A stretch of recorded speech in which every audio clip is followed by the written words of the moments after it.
qu'on a eu, ma foi, une mauvaise démarche qui relevait d'un certain orgueil, un certain pédantisme. Certains ont cru que c'était une affaire de 2 jours, 3 jours. Ils ont cru qu'on pouvait gérer toutes les situations au Cameroun avec la brimade, avec les armes.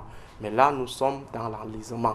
L'enlisement, déjà dans la durée, le temps mis, c'est déjà assez important. De 2016, bon, disons 2017 à 2022, on parle toujours de la guerre dans le Nozo. Enlisement. Et il y a ces propos, justement, Aristide, du Premier ministre, qui appelle la diaspora à cesser de financer les combattants séparatistes dans le nord-ouest et le sud-ouest. Comment analysez-vous les propos du chef du gouvernement?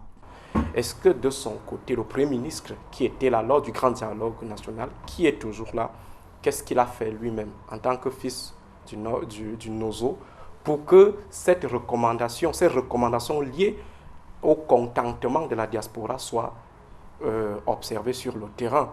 On parle de recommandations, on ne parle pas de résolutions.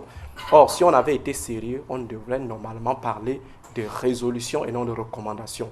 Le président de la République n'a dit à personne ce qu'il a retenu des propositions.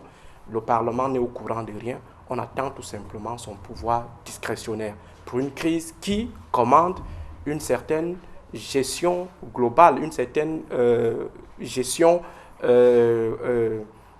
collégiale. Donc, c'est-à-dire que les différentes parties au conflit devraient normalement être intégrées dans la résolution du conflit, ce qui n'a pas été fait.